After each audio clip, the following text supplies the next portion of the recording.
ভারতের কাছ থেকে তিস্তা সহ সব অভিন্ন নদীর পানির ন্যায্য হিস্সা আদায়ের দাবিতে গণতান্ত্রিক বাম মোর্চার ঢাকা থেকে তিস্তা ব্যারেজ অভিমুখে রোড মার্চ শুরু হয়েছে।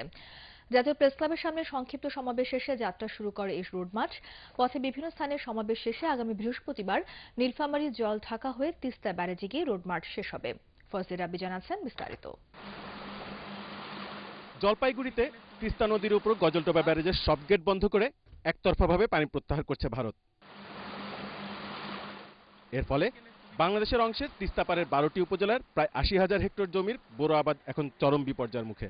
তিস্তা বাঁচাও, কৃষি ও কৃষক বাঁচাও, দেশ বাঁচাও স্লোগান নিয়ে যাত্রা শুরুর আগে জাতীয় প্রেস ক্লাবের সামনে সংক্ষিপ্ত সমাবেশ করেন বাম মোর্চার নেতারা। তারা অবিলম্বে এমন বিমাতাসুলভ আচরণ বন্ধ করে দুই দেশের বন্ধুত্বপূর্ণ সম্পর্কের প্রতি শ্রদ্ধা দেখাতে ভারতের প্রতি দাবি জানান।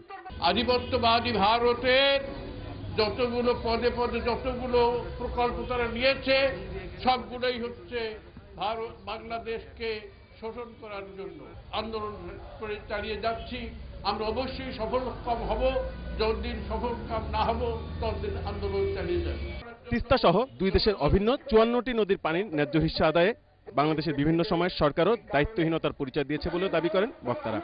তারা বলেন, নতজানু মানসিকতার কারণেই এমন দায়িত্বহীন আচরণ করছে সরকারগুলো। ক্ষমতাসীন মহাজোট সরকার শেখ হাসিনার নেতৃত্বে তারা বাংলাদেশের অনেক স্বার্থ ইতিমধ্যে ভারতের কাছে বিকিয়ে দিয়েছে। তার পরিবর্তে বিনিময় বাংলাদেশ তেমন কিছু পায়নি।